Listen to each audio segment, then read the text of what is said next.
ಸಾಮಾಜಿಕ ಸವಲತ್ತು. ಸರ್ಕಾರಿ ಇಲಾಖೆಗಳಲ್ಲಿರುವ ಸೇವಾ ಸೌಲಭ್ಯಗಳ ಕುರಿತ ಸರಣಿ ಕಾರ್ಯಕ್ರಮ. ಪ್ರಾಯೋಜಕರು ಜನಧ್ವನಿ ಸಮುದಾಯ ಬಾನುಲಿ ಕೇಂದ್ರ ಸರಗೂರು.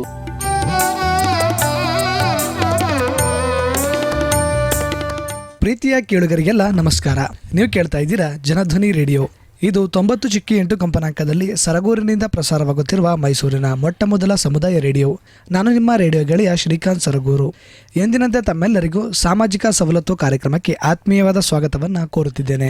ಪ್ರಿಯ ಕೇಳುಗರೆ, ಇಂದಿನ ಸಾಮಾಜಿಕ ಸವಲತ್ತು ಕಾರ್ಯಕ್ರಮದಲ್ಲಿ ಗ್ರಾಮ ಪಂಚಾಯಿತಿ ಅರಿವು ಕೇಂದ್ರದಲ್ಲಿ ಲಭ್ಯವಿರುವ ಸೇವಾ ಸೌಲಭ್ಯಗಳ ಕುರಿತು ಮಾಹಿತಿಯನ್ನು ನೀಡಲು ಈ ದಿನದ ಸಾಮಾಜಿಕ ಸವಲತ್ತು ಕಾರ್ಯಕ್ರಮದಲ್ಲಿ ನಮ್ಮೊಂದಿಗಿದ್ದಾರೆ ಗ್ರಾಮೀಣಾಭಿವೃದ್ಧಿ ಮತ್ತು ಪಂಚಾಯತ್ ರಾಜ್ ಇಲಾಖೆಯ ಯೋಜನೆಗಳ ಮಾರ್ಗದರ್ಶಕರು, ನೀತಿ ನಿರೂಪಕ ಸಲಹೆಗಾರರು ಹಾಗೂ ರಾಜ್ಯ ಕಂಡ ಮಾನವ ಸಂಪನ್ಮೂಲ ಪರಿಣಿತರು ಆದ ಮೈಸೂರಿನ ಡಾಕ್ಟರ್ ಜಿ ಅಚ್ಯುತ್ ರಾವ್ರವರು.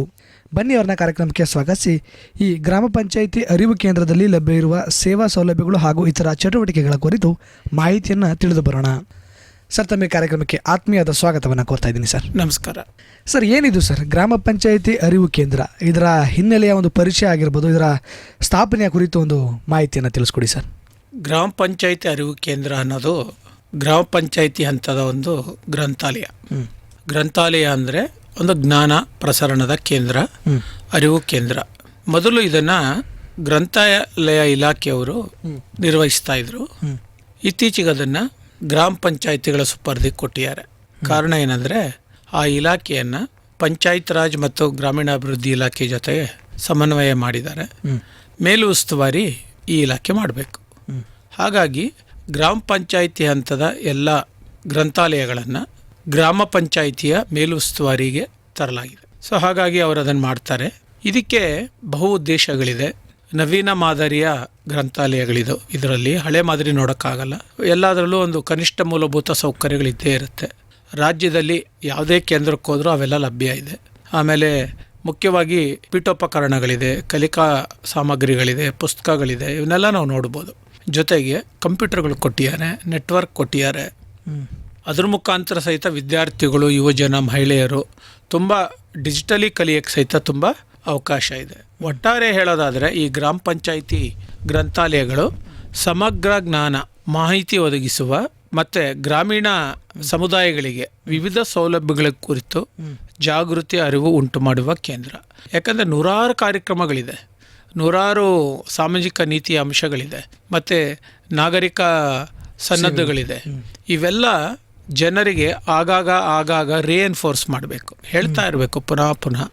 ಅವಾಗ ಮಾತ್ರ ಅವುಗಳ ಬಗ್ಗೆ ಜನರಲ್ಲಿ ಒಂದು ಜಾಗೃತಿ ಇರ್ತದೆ, ಅರಿವಿರ್ತದೆ, ಸಂದರ್ಭಕ್ಕೆ ತಕ್ಕಂಥದ್ದನ್ನ ಬಳಕೆ ಮಾಡ್ಕೊಳ್ಳಿಕ್ಕೆ ಆಗ್ತದೆ. ಸೊ ಈ ಒಂದು ಹಿನ್ನೆಲೆಯಲ್ಲಿ ಈ ಅರಿವು ಕೇಂದ್ರಗಳು ತುಂಬ ಮಹತ್ವದ ಪಾತ್ರವನ್ನು ವಹಿಸ್ತದೆ. ಇದು ಬದಲಾದ ಸನ್ನಿವೇಶ. ಮತ್ತು ನಮ್ಮ ಗ್ರಾಮೀಣ ಲೈಬ್ರರಿಗಳಿಗೆ ಹೊಸ ಒಂದು ಚೌಕಟ್ಟು. ಇಲ್ಲಿ ಕ್ರಿಯಾಶೀಲತೆ ಇರ್ತದೆ. ಈ ಕ್ರಿಯಾಶೀಲತೆಯಿಂದ ಜನರಲ್ಲಿ ಒಂದು ಆಶಾಭಾವವನ್ನು ಮೂಡಿಸ್ಬೋದು. ಖಂಡಿತವಾಗಿ ಜ್ಞಾನಾಧಾರಿತ ಸ್ವಾವಲಂಬನೆ ಕಡೆಗೆ ಇದನ್ನು ತೆಗೆದುಕೊಂಡು ಹೋಗೋದ್ರಿಂದ ಒಟ್ಟಾರೆ ಆ ಗ್ರಾಮ ಪಂಚಾಯಿತಿ ವ್ಯಾಪ್ತಿಯ ಎಲ್ಲ ಗ್ರಾಮಗಳಲ್ಲಿ ಒಂದು ಮಾನವ ಸಂಪನ್ಮೂಲ ನಿರಂತರ ಅಭಿವೃದ್ಧಿಗೆ ಇದು ಕಾರಣವಾಗ್ತದೆ. ಸೊ ಹಾಗಾಗಿ ಗ್ರಾಮ ಪಂಚಾಯಿತಿಯಲ್ಲಿ ಜಾರಿಯಾಗುವ, ಅನುಷ್ಠಾನ ಆಗುವ ಎಲ್ಲ ಕಾರ್ಯಕ್ರಮಗಳ ಬಗ್ಗೆ ಮತ್ತು ಗ್ರಾಮ ಪಂಚಾಯಿತಿಗೂ ಒಂದು ಸಹಯೋಗ ಬೇಕು. ಯಾವುದು ಜನರ ಸಹಯೋಗ ಬೇಕು. ಯಾಕೆ ಗ್ರಾಮ ಪಂಚಾಯಿತಿಗಳನ್ನು ನಾವು ನೇರ ಸರ್ಕಾರ ಅಂತ ಕರಿತೀವಿ. ಹೌದು. ಯಾವುದೇ ಆ ಗ್ರಾಮ ಪಂಚಾಯಿತಿ ವ್ಯಾಪ್ತಿಯಲ್ಲಿ ವಾಸಿಸುವ ವ್ಯಕ್ತಿ ನೇರವಾಗಿ ಬಂದು ನನಗೆ ಈ ಸೌಲಭ್ಯ ಬೇಕು ಅಂತ ಕೇಳಿದಾಗ ನೇರವಾಗಿ ಕೊಡಲಿಕ್ಕಿರುವ ಶಾಸನಬದ್ಧ ಸಂಸ್ಥೆ ಅಂದರೆ ಗ್ರಾಮ ಪಂಚಾಯಿತಿಗಳು.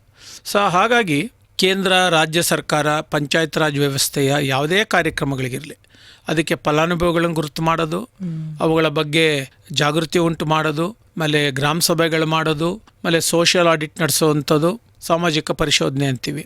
ಇವುಗಳೆಲ್ಲರ ಪರಮಾಧಿಕಾರ ಗ್ರಾಮ ಪಂಚಾಯಿತಿಗಳಿಗೆ ಇರೋದ್ರಿಂದ ಸಮುದಾಯ ಮತ್ತು ಗ್ರಾಮ ಪಂಚಾಯಿತಿಗಳ ಸಂಬಂಧ ಚೆನ್ನಾಗಿರಬೇಕು.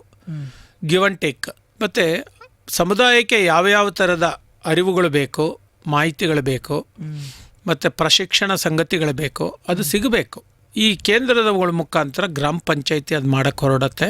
ಇದರಿಂದ ಏನಾಗುತ್ತೆ, ಗ್ರಾಮ ಪಂಚಾಯಿತಿ ಮತ್ತು ಸಮುದಾಯಗಳ ನಡುವೆ ಉತ್ತಮ ಸಂಪರ್ಕ, ಸಂಬಂಧ, ನಂಬಿಕೆಗಳು ಮರು ಹುಟ್ಟಾಕ್ಲಿಕ್ಕೆ ಸಾಧ್ಯ ಆಗುತ್ತೆ.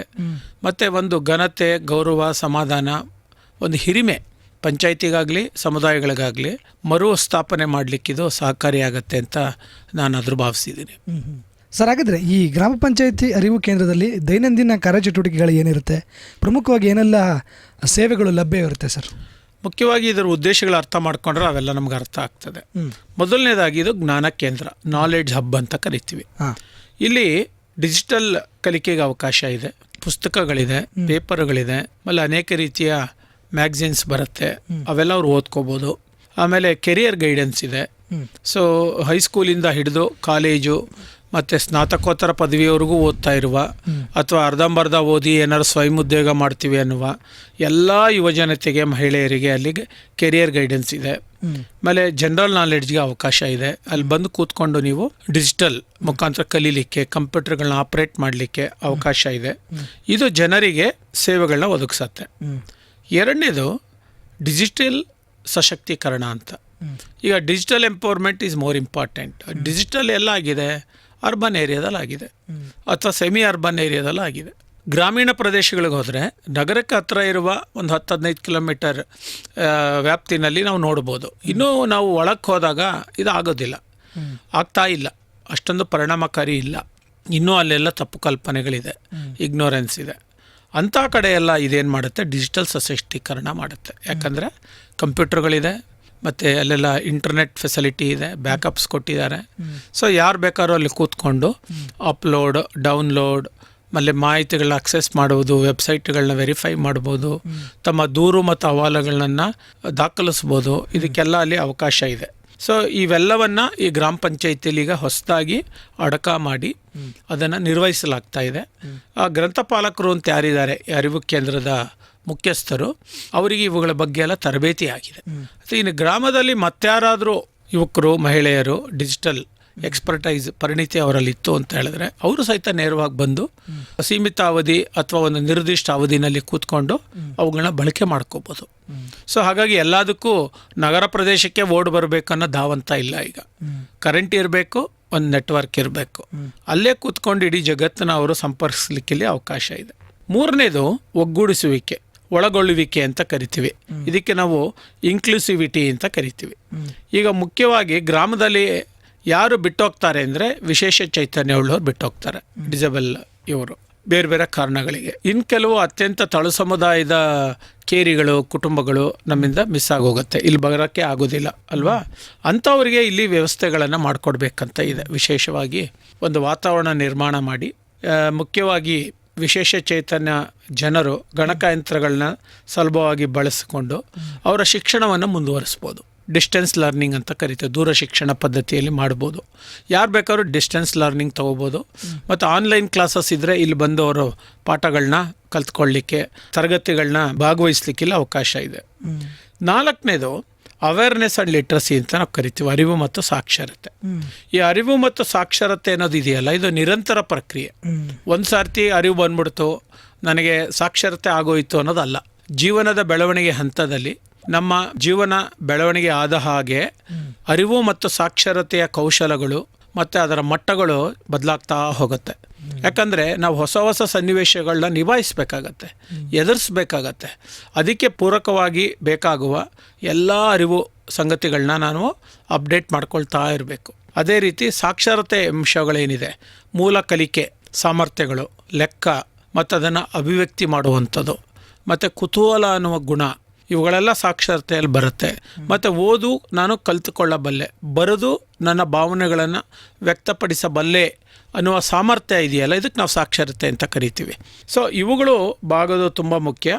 ಸೊ ಹಾಗಾಗಿ ವಿವಿಧ ವಿಷಯಗಳ ಬಗ್ಗೆ, ಅದು ಇವತ್ತಿನ ವಿಷಯ ಇರ್ಬೋದು, ಹಿಂದಿನ ವಿಷಯ ಇರ್ಬೋದು, ಫ್ಯೂಚರಿಸ್ಟಿಕ್ ಭವಿಷ್ಯತ್ತಿನಲ್ಲಿ ಬಾಕಬೇಕಾದ ಸಂಗತಿಗಳು. ಈಗ ಉದಾಹರಣೆಗೆ ಅಕ್ಟೋಬರ್ 2ರಿಂದ ಈಗ ಎಲ್ಲ ಕಡೆ ಗ್ರಾಮ ಸಭೆಗಳಾಗಿ ಏನೇನು ಸವಲತ್ತುಗಳು ಬೇಕು ಅಂತ ಹೇಳಿ ಈಗ GPDP ಗ್ರಾಮ ಪಂಚಾಯಿತಿ ಡೆವಲಪ್ಮೆಂಟ್ ಪ್ಲಾನ್ಗೆ ಸೇರಿಸಬೇಕು ಅಂತ ಒಂದು ಪ್ರಯತ್ನ ಈಗ ಆಗುತ್ತೆ.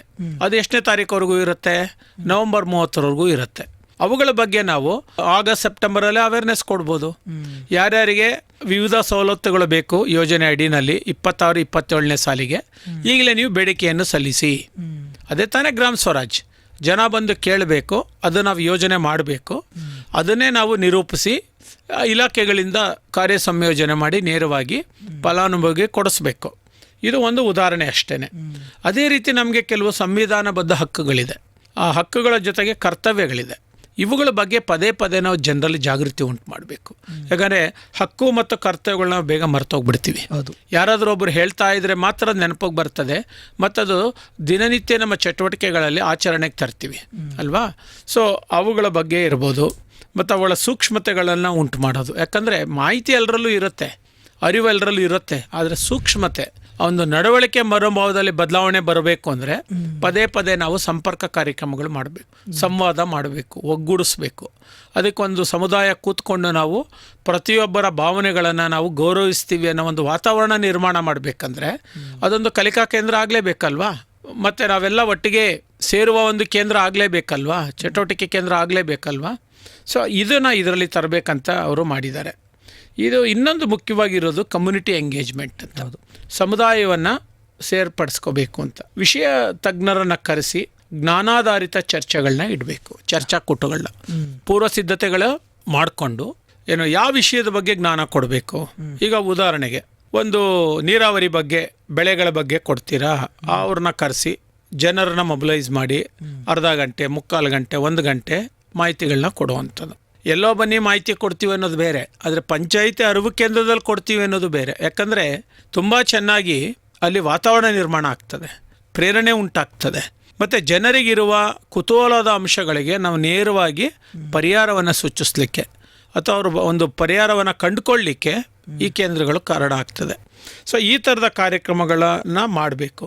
ಬರೀ ಜ್ಞಾನಾಧಾರಿತ ವಿಷಯಗಳ ಬಗ್ಗೆ ಚರ್ಚೆ ಒಂದೇ ಅಲ್ಲ, ಇನ್ನೂ ಹಲವಾರು ಕಾರ್ಯಕ್ರಮಗಳನ್ನ ಮಾಡ್ಬೋದು. ಒಂದು ಚಿಕ್ಕ ವಿಡಿಯೋ ತೋರಿಸ್ಬೋದು, ಸಿನಿಮಾ ತೋರಿಸ್ಬೋದು, ಯಶೋಗಾಥೆಗಳನ್ನ ನಾವು ತೋರಿಸ್ಬೋದು, ಒಂದು ಎಕ್ಸಿಬಿಷನ್ ಮಾಡ್ಬೋದು, ಬೇರೆ ಬೇರೆ ಇಲಾಖೆಯ ಕಾರ್ಯಕ್ರಮಗಳನ್ನ ಏರ್ಪಡಿಸಿ ಒಂದು ನಿಜವಾದ ಅರಿವನ್ನು ಉಂಟು ಮಾಡಿ ಆ ಒಂದು ಯೋಜನೆಗೆ ಬೇಡಿಕೆಗಳನ್ನ ಸೃಷ್ಟಿ ಮಾಡ್ಬೋದು. ಇದು ಪಂಚಾಯಿತಿಯ ಮುಖ್ಯ ಕರ್ತವ್ಯ ಅಂತ ನಾವಾದರೂ ಭಾವಿಸಿದ್ದೀವಿ. ಆ ಥರ ಗುಣಾತ್ಮಕ ಭಾಗವಹಿಸುವಿಕೆ ಆದಾಗ ಆ ಒಂದು ಕಾರ್ಯಕ್ರಮಗಳಿಗೆ ಗುಣಾತ್ಮಕ ಬೇಡಿಕೆ ಜನರಿಂದ ಉಂಟಾಗತ್ತೆ ಅಲ್ವಾ. ಸೊ ಈ ಥರದನ್ನು ನಾವು ಮಾಡಲಿಕ್ಕೆ ಇದರಿಂದ ಸಾಧ್ಯ ಆಗತ್ತೆ. ಮತ್ತು ಇನ್ನೊಂದು ಇರೋವಂಥದ್ದು ನಿರ್ವಹಣೆ ಮತ್ತು ಕಾರ್ಯವಿಧಾನ ಹೆಂಗೆ ಮಾಡ್ತಾರೆ ಅಂತ. ಮೊದಲನೇದಾಗಿ ಇದು 2019ರಿಂದ ಬಂದಿದೆ. ಮೊದಲು ಇದು ಗ್ರಾಮ ಪಂಚಾಯಿತಿ ಗ್ರಂಥಾಲಯಗಳಂತ ಅಷ್ಟೊಂದು ಅದಕ್ಕೆ ಮಾನ್ಯತೆಯೂ ಇರಲಿಲ್ಲ, ಮನ್ನಣೆಯೂ ಇರಲಿಲ್ಲ, ಕುಂಠಿತವಾಗಿ ನಡೀತಾ ಇತ್ತು. ಈ ಅಂಶಗಳನ್ನ ಗಮನಿಸ್ಕೊಂಡು ಪ್ರತಿ ಗ್ರಾಮ ಪಂಚಾಯಿತಿಗೀಗ ಒಬ್ಬ ಗ್ರಾಮ ಪಂಚಾಯಿತಿ ಗ್ರಂಥಪಾಲಕ ಅಂತ ಆತರಿಗೆ ತರಬೇತಿ ಕೊಟ್ಟಿದ್ದಾರೆ. ಅವರು ಬಹು ಕೌಶಲ್ಯಗಳಿರುವ ವ್ಯಕ್ತಿ, ಮಲ್ಟಿ ಟಾಸ್ಕಿಂಗ್ ಪರ್ಸನ್ಸು. ಅವರು ಈಗ ಪಂಚಾಯಿತಿ ಮತ್ತು ಸಮುದಾಯದ ನಡುವೆ ಸುಗಮಗಾರರಾಗಿ ಕೆಲಸ ಮಾಡ್ತಾರೆ. ಬಹುಶಃ ಜನಧ್ವನಿ ರೇಡಿಯೋ ಸಹಿತ ಇದ್ರ ಜೊತೆ ಕೈ ಜೋಡಿಸ್ಬೋದು. ಒಂದು ಅತ್ಯುತ್ತಮವಾದ ಪ್ರಸರಣಕ್ಕೆ, ವಿವಿಧ ಜ್ಞಾನಗಳನ್ನು, ಅರಿವನ್ನು ಉಂಟು ಮಾಡಲಿಕ್ಕೆ, ಸಂದೇಹಗಳನ್ನು ಹೋಗಲಾಡಿಸ್ಲಿಕ್ಕೆ ಒಂದು ವೇದಿಕೆ ಆಗ್ಬೋದು ಅಂತ ನಾನಾದರೂ ಭಾವಿಸಿದ್ದೀನಿ. ಸೊ ಹಾಗಾಗಿ ಈಗ ಪಂಚಾಯತ್ ರಾಜ್ ಮತ್ತು ಗ್ರಾಮೀಣಾಭಿವೃದ್ಧಿ ಇಲಾಖೆ ಇದು ತಮ್ಮ ಸುಪರ್ದಿಗೆ ತೆಗೆದುಕೊಂಡ ಮೇಲೆ ಈಗ ಏನಾಗಿದೆ, ಇದನ್ನು ನಾವು ಅರಿವು ಕೇಂದ್ರ ಅಂತ ಮಾಡಿದ್ದೀವಿ. ಮೊದಲಿಂದ ಗ್ರಂಥಾಲಯ ಅಂತ ಕರಿತಾ ಇದ್ವಿ, ಈಗ ಇದನ್ನು ಅರಿವು ಕೇಂದ್ರ ಅಂತ ನಾವು ಕರಿತಾ ಇದ್ದೀವಿ. ಸರ್, ಹಾಗಿದ್ರೆ ಈ ಕೇಂದ್ರದಲ್ಲಿ ಯಾವ್ಯಾವ ರೀತಿಯ ಈ ಡಿಜಿಟಲ್ ಸೌಲಭ್ಯಗಳು ಲಭ್ಯ ಇರುತ್ತೆ? ಚೆನ್ನಾಗಿ ಕೇಳಿದ್ರಿ, ಇದು ಒಳ್ಳೆ ಪ್ರಶ್ನೆ. ನೋಡಿ, ಪಂಚಾಯತ್ ರಾಜ್ ಮತ್ತು ಗ್ರಾಮೀಣಾಭಿವೃದ್ಧಿ ಸುಪರ್ದಿಗೆ ಇದು ಬಂದ ಮೇಲೆ ಇಲ್ಲಿ ಡಿಜಿಟಲೈಸೇಷನ್ ಜಾಸ್ತಿ ಆಗಿದೆ. ಈಗ ಸುಮಾರು ರಾಜ್ಯದಲ್ಲಿ 5,900 ಅರಿವು ಕೇಂದ್ರಗಳಿದೆ ಈಗ ಇದುವರೆಗೂ. ಇಲ್ಲಿ ಅವಶ್ಯಕತೆ ಸೂಕ್ತವಾದ ಪೀಠೋಪಕರಣಗಳಿದೆ, ಕಂಪ್ಯೂಟರ್ಗಳಿದೆ, ಸುಮಾರು 8 GB ಜಾಸ್ತಿ ರ್ಯಾಮ್ ಇರುವಂತಹ ಸಾಮರ್ಥ್ಯವುಳ್ಳ ಕಂಪ್ಯೂಟರ್ಗಳಿದೆ. ಆಮೇಲೆ ಇಂಟರ್ನೆಟ್ ಫೆಸಿಲಿಟಿ ಇದೆ, 100 Mbps ಸ್ಪೀಡ್ ಇದೆ, LCD ಪ್ರೊಜೆಕ್ಟರ್ಗಳಿದೆ. ಆಯಿತಾ, ಡಿಜಿಟಲಿ ತೋರಿಸ್ಲಿಕ್ಕೆ ಅನೇಕ ಸಿನಿಮಾಗಳಿದೆ, ಅಭಿವೃದ್ಧಿ ಬಗ್ಗೆ ಡಾಕ್ಯುಮೆಂಟ್ರೀಸ್ ಇದೆ, ಸರ್ಕಾರ ಕಳಿಸುವಂಥ ಸ್ವಚ್ಛ ಭಾರತ್ ಬಗ್ಗೆ ಇರ್ಬೋದು, ಜಲಜೀವನ್ ಮಿಷನ್ ಬಗ್ಗೆ ಇರ್ಬೋದು, ಮನೆ ಕಟ್ಟುವ ಯೋಜನೆಗಳ ಬಗ್ಗೆ, ವಿವಿಧ ಸಾಲ ಯೋಜನೆ, PMEGY ಸ್ಕೀಮು, ಈ ಥರ ಇವುಗಳ ಬಗ್ಗೆ ಎಲ್ಲ ಮೂಲ ಪ್ರೇರಣೆ ಉಂಟು ಮಾಡಲಿಕ್ಕೆ ಇಲ್ಲಿ ಅವಕಾಶ ಇದೆ. ಹಿಂದೆ ನಾವು ಬೀದಿ ನಾಟಕ ಮಾಡ್ತಿದ್ವಿ, ಆಮೇಲೆ ವಿವಿಧ ರೀತಿಯ ಸಂವಹನ ಕಾರ್ಯಕ್ರಮ ಮಾಡ್ತಿದ್ವಲ್ಲ, ಈಗ ಡಿಜಿಟಲ್ ಸಂವಹನ ಮಾಡಿಸ್ಲಿಕ್ಕೆ ಇಲ್ಲಿ ಅವಕಾಶ ಇದೆ. ಆಮೇಲೆ ಯಾರ್ಯಾರು ಅದರಲ್ಲಿ ಸಕ್ರಿಯವಾಗಿ ಭಾಗವಹಿಸ್ತಾರೆ ಅವ್ರದ್ದೆಲ್ಲನೂ ಒಂದು ಗ್ರೂಪ್ ಮಾಡ್ಕೋಬೋದು, ವಾಟ್ಸಪ್ ಗ್ರೂಪ್ ಮಾಡ್ಕೋಬೋದು. ಅದರಿಂದ ಬೇರೆ ಬೇರೆ ಮಾಹಿತಿಗಳನ್ನ ಅವ್ರಿಗೆ ಅಪ್ಡೇಟ್ ಮಾಡ್ತಾ ಇರ್ಬೋದು, ಇನ್ವೈಟ್ ಮಾಡಿ. ಇದೊಂದು ಕಲ್ಚರ್ ಆಗಬೇಕು. ಇದೊಂದು ಪರಂಪರೆ ಆದಾಗ, ಕಲ್ಚರ್ ಆದಾಗ ಏನಾಗುತ್ತೆ, ಎಲ್ಲರೂ ಅವಾಗವಾಗ ಇಲ್ಲಿ ನಾವು ಸೇರೋಣ, ಮಾತಾಡೋಣ, ಒಂದು ಬಾಂಧವ್ಯ ಬರ್ತದೆ. ಯಾವಾಗ ಒಟ್ಟಿಗೆ ಸೇರಲ್ಲ, ಮಧುರ ಭಾವನೆಗಳು ದೂರ ಉಳಿತದೆ. ಎಲ್ಲರಲ್ಲಿ ಸಂಶಯ ಭಾವನೆಗಳು, ಭೇದ ಭಾವ ಅಂಶಗಳು ಮತ್ತು ತಾರತಮ್ಯ ಅಂಶಗಳೇ ಜಾಸ್ತಿ ಆಗುತ್ತೆ. ಯಾಕಂದರೆ ಇವೆಲ್ಲ ಹುಟ್ಟಾಗೋದೇ ತಪ್ಪು ಕಲ್ಪನೆಗಳಿಂದ. ಆ ತಪ್ಪು ಕಲ್ಪನೆಗಳಿಗೆ ಫುಲ್ ಸ್ಟಾಪ್ ಹಾಕಬೇಕು ಅಂದರೆ ಅವರನ್ನು ಬೆಸೆಯೋದಕ್ಕೆ ಏನಾದರೂ ಒಂದು ಸಂಗತಿ ಬೇಕಲ್ವಾ. ಅದು ಪೇಪರ್ ಓದೋದಿರ್ಬೋದು, ಏನಾದರೂ ಮ್ಯಾಗ್ಝಿನ್ಸ್ ಓದೋದಿರ್ಬೋದು, ಅಥವಾ ಮನೆಗೆ ತೆಗೆದುಕೊಂಡೋಗಿ ಪುಸ್ತಕಗಳು ಗ್ರಂಥಾಲಯದಿಂದ ತೆಗೆದುಕೊಂಡೋಗಿ ವಾಪಸ್ ತಂದುಕೊಡುವಂಥ ಸಂಗತಿಗಳಿರ್ಬೋದು, ಅಥವಾ ವಿದ್ಯಾರ್ಥಿಗಳಿಗಾಯ್ತು ಅಂತ ಹೇಳಿದ್ರೆ ಬೇರೆ ಬೇರೆ ಅವರ ಪಾಠ ಕಲಿಕೆಗೆ ಸಂಬಂಧಪಟ್ಟ ರೆಫರೆನ್ಸ್ಗಳು ಮಾಡ್ಕೊಳ್ಳೋದಿರ್ಬೋದು, ಡಿಜಿಟಲ್ ಮಾಡೋದ್ರ ಮೇಲೆ ಪ್ರಿಂಟ್ಸ್ ತೊಗೊಳ್ಳೋದಿರ್ಬೋದು. ಆಯಿತಾ, ಅನೇಕ ವಿದ್ಯಾರ್ಥಿಗಳಿಗೆ ಅವ್ರ ಪ್ರಾಜೆಕ್ಟ್ ವರ್ಕ್ಗೆ ಪ್ರಿಂಟ್ಗಳು ಬೇಕು, ಅದನ್ನು ಪಡ್ಕೊಳ್ಳೋದಿರ್ಬೋದು. ಮತ್ತು ಇನ್ಯಾದರೂ ಕೆಲವರು ಸ್ಪರ್ಧಾತ್ಮಕ ಪರೀಕ್ಷೆಗೆ ಸಿದ್ಧಗೊಳ್ಳೋರು ಇರ್ತಾರೆ, ಅವರು ಇಲ್ಲಿ ಬಂದು ಇಲ್ಲಿ ಬಳಸ್ಕೋಬೋದಲ್ವ ಇದನ್ನು. ಸೊ ಇದು ನಮ್ಮದು ಅನ್ನೋ ಭಾವನೆ ಇರಬೇಕು. ಯಾಕಂದರೆ ಈ ಕೇಂದ್ರಗಳು ಜಾತ್ಯತೀತವಾಗಿ, ಧರ್ಮಾತೀತವಾಗಿ, ಯಾವುದೇ ರಾಜಕೀಯ ಪಕ್ಷದ ಕಾರ್ಯಕ್ರಮ ಅಲ್ಲ. ಇದು ಜನರಿಗಾಗಿ ಆಗಿರುವಂಥದ್ದು, ಸಮುದಾಯದ ಒಂದು ಘಟಕ. ಇದು ಈ ಪ್ರತಿ ಅರಿವು ಕೇಂದ್ರ ಒಂದು ಸಮುದಾಯದ ಹೆಮ್ಮೆ ಆಗಬೇಕು, ಮತ್ತು ಸಮುದಾಯದ ಒಂದು ಆಸ್ತಿ ಆಗಬೇಕು. ಸೊ ಈ ನಿಟ್ಟಿನಲ್ಲಿ ಯೋಚನೆ ಮಾಡಿದಾಗ ಇದಕ್ಕೊಂದು ದೊಡ್ಡ ವ್ಯಾಪ್ತಿ ಸಿಗ್ತದೆ. ಸೊ ಇದು ತುಂಬ ಮುಖ್ಯ ಅಂತ ನಾನು ಅಂದ್ಕೊಂಡಿದ್ದೀನಿ. ಸೊ ಹಾಗಾಗಿ ಡಿಜಿಟಲೈಸೇಷನಿಂದಾಗಿ ಈಗ ಏನಾಗ್ತಾ ಇದೆ, ಸಂಪರ್ಕ ಸುಲಭ ಆಗ್ತಾ ಇದೆ. ಮಾಹಿತಿಗಳನ್ನ ಬೇಗ ಪಡ್ಕೋಬೋದು, ಡೌನ್ಲೋಡ್ ಅಪ್ಲೋಡ್ ಎಲ್ಲ ಅಲ್ಲೇ ಮಾಡ್ಕೋಬೋದು. ಯಾವುದಕ್ಕೂ ನಾವು ಈ ನಾಗರಿಕ ಸೇವಾ ಕೇಂದ್ರಗಳ ಮೇಲೆ ಅವಲಂಬನೆ ಆಗೋ ಅವಶ್ಯಕತೆ ಇಲ್ಲ. ನಿಜ ತಾನೆ? ಯಾಕಂದ್ರೆ ಇದು ಕೇಂದ್ರ ನಮ್ಮದೇ ತಾನೆ, ಅಲ್ಲಿರೋ ಸುಗಮಗಾರರು ನಮಗೆ ಸಹಾಯ ಮಾಡ್ತಾರೆ ಅಲ್ವಾ. ಸೊ ಈ ಥರದ್ದು. ಹಾಗಾಗಿ ಇದು ಒಂದು ಗ್ರಾಮ ಪಂಚಾಯಿತಿ ಅಂಗಸಂಸ್ಥೆ. ಯಾವ ವಿಚಾರಕ್ಕೆ? ಜನರನ್ನು ಒಗ್ಗೂಡಿಸೋದಕ್ಕೆ, ಅವರಲ್ಲಿ ಮಾನವ ಸಂಪನ್ಮೂಲ ಅಭಿವೃದ್ಧಿಯ ಭಾವನೆಗಳನ್ನು ಉಂಟು ಮಾಡಲಿಕ್ಕೆ, ಮಾನಸಿಕವಾಗಿ ಅವರಲ್ಲಿ ಒಂದು ನೈಪುಣ್ಯದ ಭಾವನೆಗಳನ್ನು ಉಂಟು ಮಾಡಲಿಕ್ಕೆ ಇದೊಂದು ಒಳ್ಳೆ ಮಾದರಿ ಕೇಂದ್ರ ಅಂತ ನಾವು ಭಾವಿಸಿದ್ದೀವಿ. ಸರ್, ಹಾಗೆಯೇ ಸರ್ಕಾರದ ವಿವಿಧ ಯೋಜನೆಗಳ ಕುರಿತು ಅವರಿಗೆ ಮಾಹಿತಿ ನೀಡಿಸೋ ನಿಟ್ಟಿನಲ್ಲಿ ಪಂಚಾಯತಿ ವ್ಯಾಪ್ತಿಯ ಗ್ರಾಮಸ್ಥರಿಗೆ ತರಬೇತಿ ಅಥವಾ ಕಾರ್ಯಾಗಾರಗಳನ್ನು ನಡೆಸಲಾಗುತ್ತೆ. ಹೌದು, ಅದಕ್ಕೆ ಅವಕಾಶ ಇದೆ. ಇದು ಮುಖ್ಯವಾಗಿ RDPR ಡಿಪಾರ್ಟ್ಮೆಂಟ್ ಮಾಡ್ತಾ ಇರೋದು, ಗ್ರಾಮೀಣಾಭಿವೃದ್ಧಿ ಮತ್ತು ಪಂಚಾಯತ್ ಇಲಾಖೆ. ಇದ್ರ ಜೊತೆಗೆ ಇನ್ನೊಂದು ಸಂಸ್ಥೆ ಪಾಲುದಾರ ಆಗಿದ್ದಾರೆ. ಇದಕ್ಕೆ ಬ್ರಿಟಿಷ್ ಕೌನ್ಸಿಲ್ ಅಂತ ನಾವು ಕರಿತೀವಿ.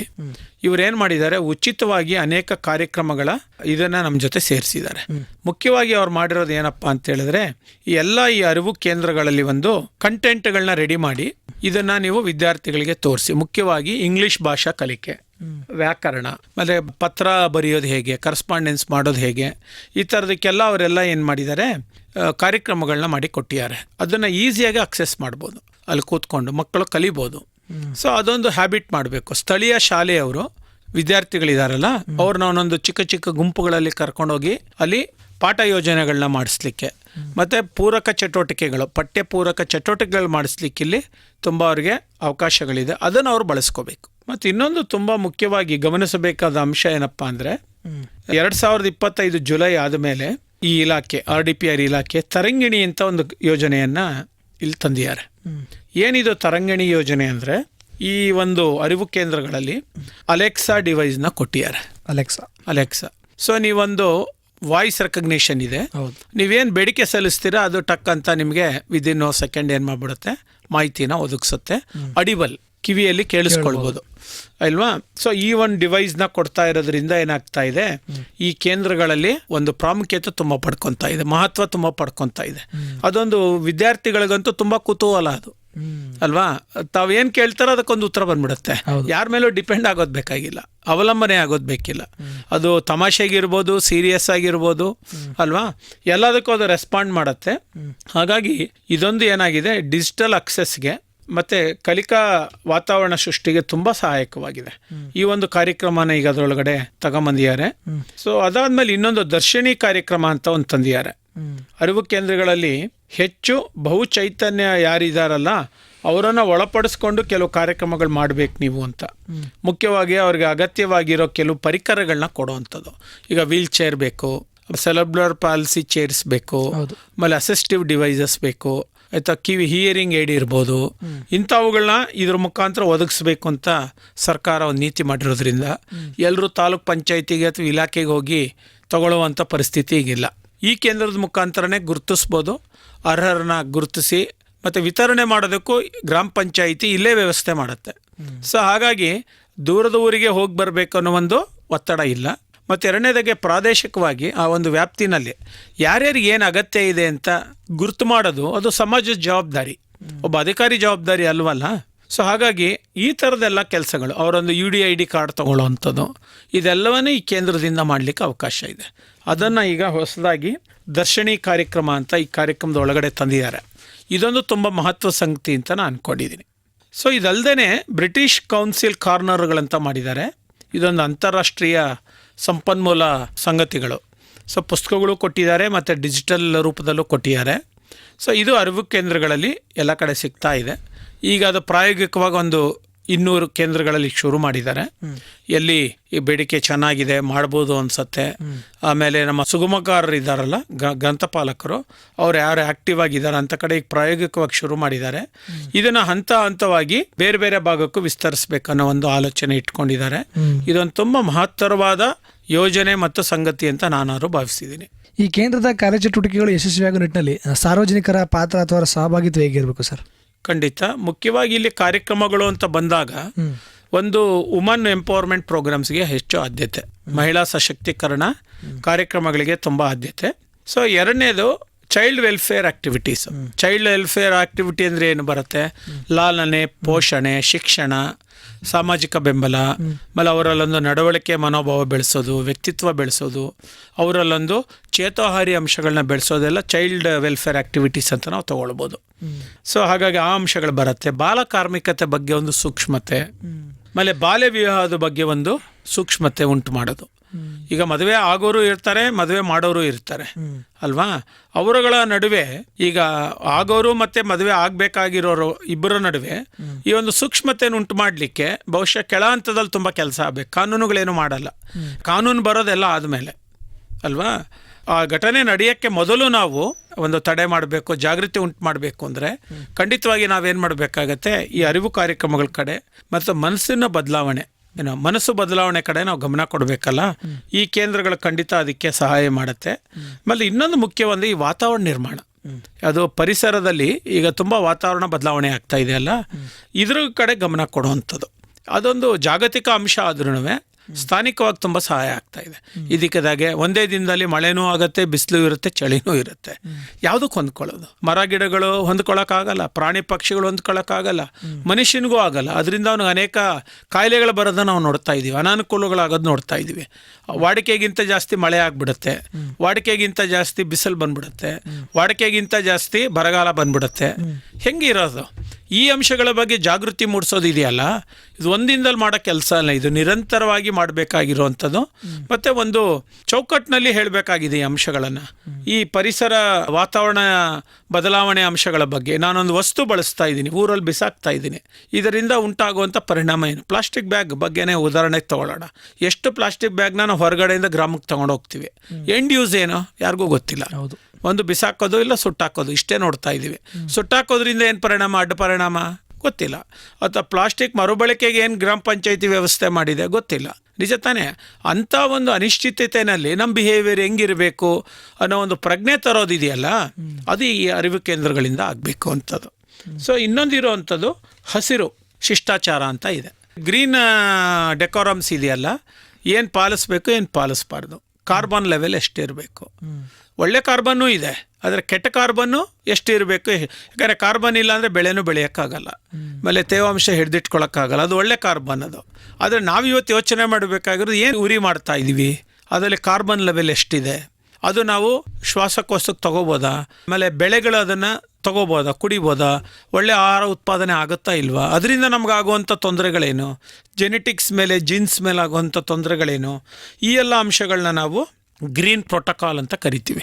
ಈ ಅಂಶಗಳ ಬಗ್ಗೆ ಜಾಗೃತಿ ಬೇಕು. ಇದು ಡೆಲ್ಲಿನಲ್ಲಿ ಅಥವಾ ಜಿನಿವಾದಲ್ಲಿ ಕೂತ್ಕೊಂಡು ಮಾತಾಡೋ ವಿಚಾರ ಅಲ್ಲ. ಇದು ಗ್ರಾಮದಲ್ಲಿ, ವಾರ್ಡ್ಗಳಲ್ಲಿ ಸಮುದಾಯದ ಕೇರಿಗಳಲ್ಲಿ, ಮನೆಗಳಲ್ಲಿ, ನೆರೆಹೊರೆಯರಲ್ಲಿ ಚರ್ಚೆ ಆಗಬೇಕಲ್ಲ. ಈ ಒಂದು ಗುಣಮಟ್ಟದ ಚರ್ಚೆಗಳು ಎಲ್ಲೂ ಆಗ್ತಾರೆ ನಾವು ಕಾಣ್ತಾ ಇಲ್ಲ. ಅದು ಈ ಕೇಂದ್ರದ ಮುಖಾಂತರ ಶುರು ಆಗಲಿ ಅಂತ ನಾವು ಯೋಚನೆ ಮಾಡ್ತಾ ಇದ್ದೀವಿ. ಇದಕ್ಕೆ ನಾವು ಅರಿವು ಕಾರ್ಯಕ್ರಮಗಳಂತ ಮಾಡ್ತಾ ಇದ್ದೀವಿ. ಇದನ್ನು ಹಂತ ಹಂತವಾಗಿ ವಿಸ್ತಾರ ಮಾಡಬೇಕು. ಮೊದಲನೇದಾಗಿ ಈ ಅರಿವು ಕೇಂದ್ರ ಇರೋ ಜಾಗದಲ್ಲಿ ಶುರು ಮಾಡಿ ಇದರ ಪ್ರಯೋಜನ ಕಾಣ್ ಬರ್ತಾ ಇದೆ ಅಂದರೆ ಖಂಡಿತ ಜನ ಬೇಡಿಕೆ ಸಲ್ಲಿಸ್ತಾರೆ. ಸೊ ನಮ್ಮೂರಿಗೆ ಬನ್ನಿ, ನಮ್ಮ ವಾರ್ಡಿಗೆ ಬನ್ನಿ, ನಮ್ಮ ಕೇರಿಗೆ ಬನ್ನಿ, ಈ ಜಾಗದಲ್ಲಿ ಸಾರ್ವಜನಿಕ ಸ್ಥಳದಲ್ಲಿ ನಾವು ಸೇರೋಣ ಅಂತ ಅವರೇ ಮುಂದಕ್ಕೆ ಬರ್ತಾರೆ. ಶಾಲೆಗಳವ್ರು ಮುಂದೆ ಬರ್ತಾರೆ. ಗ್ರಾಮ ಪಂಚಾಯತಿ ವ್ಯಾಪ್ತಿಯಲ್ಲಿ ಸಾಧಾರಣವಾಗಿ ಎಲ್ಲ ಕಡೆ ನಮ್ಗೆ ನೋಡೋಕೆ ಸಿಗುವಂಥದ್ದು ಯಾವುದು? ಒಂದು ಅಂಗನವಾಡಿ ಕೇಂದ್ರಗಳು, ಎರಡನೇದು ಕಿರಿಯ ಪ್ರಾಥಮಿಕ ಶಾಲೆಗಳು, ಕೆಲವು ಕಡೆ ಹಿರಿಯ ಪ್ರಾಥಮಿಕ ಶಾಲೆ, ಅಪರೂಪಕ್ಕೆ ನಮಗೊಂದು ಪ್ರೌಢಶಾಲೆ ನಿಜ ಅಲ್ವಾ? ಸೊ ಆಗ ನೀವು ವಿಭಾಗ ಮಾಡ್ಕೋಬೋದು. ಆಮೇಲೆ ಯಾವ್ಯಾವ ಥರ ಸಾಮಾಜಿಕ ವ್ಯವಸ್ಥೆಗಳಿದೆ, ಸ್ವಸಹಾಯ ಸಂಘಗಳಿದೆಯಾ, ವಾರ್ಡ್ ಲೆವೆಲ್ ಫೆಡರೇಷನ್ ಇದೆಯಾ, ಪಂಚಾಯಿತಿ ಫೆಡರೇಷನ್ ಇದೆಯಾ, ಅಥವಾ ಕೃಷಿ ಕ್ಲಬ್ ಇದೆಯಾ, ಅಥವಾ ಪರಿಸರ ಕ್ಲಬ್ಗಳು ಮಾಡಿದ್ದಾರೆ ಎಲ್ಲ ಕಡೆ, ಈಕೋ ಡೆವಲಪ್ಮೆಂಟ್ ಕಮಿಟೀಸ್ ಅಂತ EDCs ಅಂತ ಮಾಡಿದ್ದಾರೆ, ಅದಿದೆಯಾ? ಆಮೇಲೆ ಈ ನಾಲೆ ಹೋಗುತ್ತಲ್ಲ, ಕಬಿನಿ ನೀರು ಹೋಗೋ ನಾಲೆ ಹೋಗುವ ನೀರು ಬಳಕೆದಾರರ ಸಂಘಗಳು ಮಾಡಿದ್ದಾರೆ. ಇವರೆಲ್ಲನೂ ಗ್ರಾಮದಲ್ಲೇ ಇರೋರು, ಹೊರಗಡೆಯವರಲ್ಲ. ಸಹಕಾರಿ ಸಂಘ, ಹಾಲು ಉತ್ಪಾದಕರ ಸಂಘ, ಏನೋ ಇವ್ರುಗಳನ್ನ ಒಳಪಡಿಸ್ಕೋಬೇಕು ನಾವು. ಇವ್ರಿಗೆ ಬೇಕಾಗಿರೋ ಮಾಹಿತಿಗಳ ಮೇಲೆ ನಾವು FPOs ಮಾಡಿದ್ದಾರೆ ಸುಮಾರು ಕಡೆ, ಫಾರ್ಮರ್ಸ್ ಪ್ರೊಡ್ಯೂಸರ್ಸ್ ಆರ್ಗನೈಸೇಷನ್ ಅಂತ ಕರಿತೀವಿ ಅಲ್ವಾ, ರೈತ ಉತ್ಪಾದಕ ಸಂಸ್ಥೆಗಳು. ಇಲ್ಲೇನಾದ್ರು ಮಾಡ್ಬೋದಾ? ಆಮೇಲೆ ಸಾವಯವ ಗುಂಪುಗಳು ಮಾಡಿದ್ದಾರೆ ಅಲ್ವಾ, ಇದಕ್ಕೇನು ಮಾಡ್ಬೋದು? ಸೊ ಇದಕ್ಕೆಲ್ಲ ಒಂದು ಮೂಲಾಧಾರ, ಒಂದು ಅಭಿವೃದ್ಧಿಯ ಕೊಂಡಿ ಯಾರಾಗ್ಬೋದು ಸುಗಮಗಾರರಂದರೆ ಈ ಅರಿವು ಕೇಂದ್ರ ಆಗ್ತದೆ. ಹಾಗಾಗಿ ಈ ಒಂದು ವಿಸ್ತಾರವಾದ ವಿಶಾಲವಾದ ಮನೋಭಾವದಲ್ಲಿ ಯೋಚನೆ ಮಾಡಿದಾಗ ಈ ಅರಿವು ಕೇಂದ್ರಗಳಿಗೆ ದೊಡ್ಡವಾದ ಒಂದು ವೇದಿಕೆ ಇದೆ. ವೇದಿಕೆ ಯಾವ ಅಂಡರ್ನಲ್ಲಿದೆ? ಒಂದು ಸಂವಿಧಾನಾತ್ಮಕವಾಗಿದೆ. ಇದು ಯಾವುದೋ ಒಂದು ಪ್ಯಾರಲಲ್ ಪ್ರೋಗ್ರಾಮ್ ಅಲ್ಲ, ಇದು ಪರ್ಯಾಯ ಕಾರ್ಯಕ್ರಮ ಅಲ್ಲ, ಇದು ಸಮಾನಾಂತರ ಕಾರ್ಯಕ್ರಮ ಅಲ್ಲ ಇದು. ಸೊ ಇದನ್ನು ಅರ್ಥ ಮಾಡ್ಕೋಬೇಕು. ಇದು ಇಲಾಖೆಯ ಒಂದು ಕಾರ್ಯಕ್ರಮದ ಅಡಿನಲ್ಲಿ ರೂಪಿತ ಆಗ್ತಾ ಇರೋದ್ರಿಂದ ನಮ್ಮ ಗ್ರಾಮೀಣಾಭಿವೃದ್ಧಿ ಮತ್ತು ಪಂಚಾಯತ್ ಇಲಾಖೆಯ ಏನೆಲ್ಲ ಮಾನವ ಸಂಪನ್ಮೂಲ ಅವಶ್ಯಕತೆಗಳಿದೆ, ಪ್ರೇರಣೆ ಮಾಡುವ ಅವಶ್ಯಕತೆಗಳಿದೆ, ಶಿಕ್ಷಣ ಜಾಗೃತಿ ಉಂಟು ಮಾಡುವ ಅವಶ್ಯಕತೆಗಳಿದೆ, ಅವುಗಳನ್ನೆಲ್ಲವನ್ನು ಈ ಕೇಂದ್ರದ ಮುಖಾಂತರ ಮಾಡಲಿಕ್ಕೆ ಸಾಧ್ಯ ಆಗ್ತದೆ. ಈ ಒಂದು ಅಂಶವನ್ನು ನನ್ನ ಮನವಿ ಏನಂದರೆ ಜನಧ್ವನಿ ಟ್ರಿಗರ್ ಮಾಡಬೇಕು. ಬರೀ ನಾನು ಗ್ರಂಥಪಾಲಕ ಇಷ್ಟೇ ಅಲ್ಲ ಅವರ ಚಟುವಟಿಕೆ, ಇದು ಅವರ ಆಲೋಚನೆ ಮಾಡುವ ಕ್ರಮ, ಕಾರ್ಯವಿಧಾನದಲ್ಲಿ ತೊಡಗುವ ಸಂಗತಿಗಳು, ಮತ್ತು ಸಮುದಾಯವನ್ನು ಮುಟ್ಟುವ ವಿಸ್ತಾರ ಚಟುವಟಿಕೆಗಳು ಏನಿರಬೇಕು ಅನ್ನೋದ್ರ ಬಗ್ಗೆ ಒಂದು ನೀಲನಕ್ಷೆ ಮಾಡಿಕೊಂಡವರು ಮುಂದುವರಿತು ಅಂತ ಹೇಳಿದ್ರೆ ಇದಕ್ಕೆ ನಾವು ವಿಷನ್ ಪ್ಲಾನಿಂಗ್ ಅಂತ ಕರಿತೀವಿ.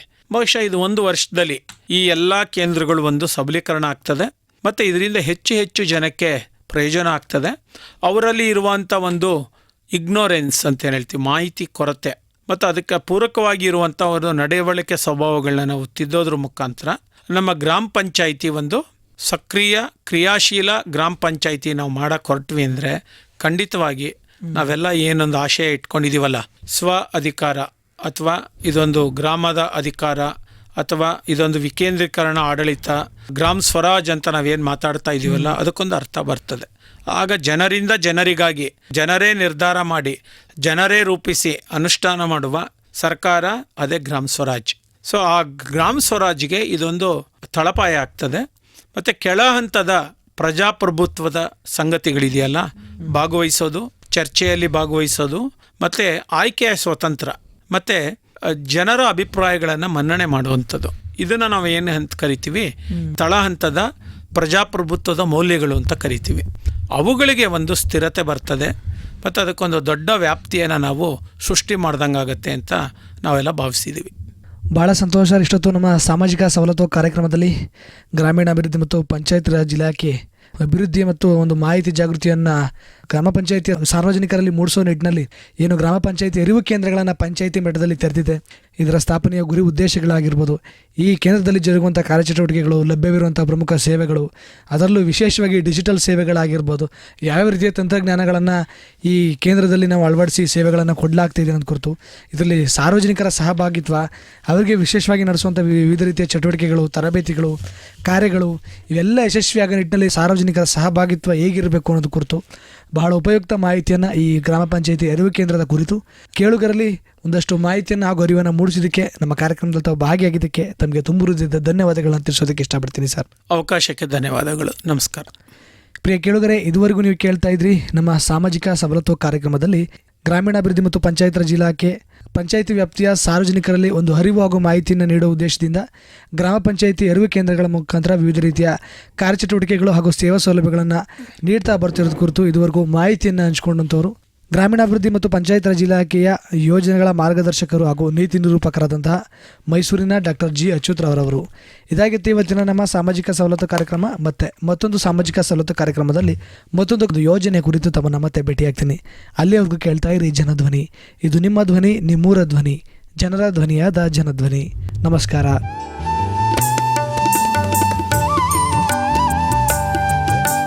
ಸಾಮಾಜಿಕ ಸವಲತ್ತು ಸರ್ಕಾರಿ ಇಲಾಖೆಗಳಲ್ಲಿರುವ ಸೇವಾ ಸೌಲಭ್ಯಗಳ ಕುರಿತ ಸರಣಿ ಕಾರ್ಯಕ್ರಮ. ಪ್ರಾಯೋಜಕರು ಜನಧ್ವನಿ ಸಮುದಾಯ ಬಾನುಲಿ ಕೇಂದ್ರ ಸರಗೂರು.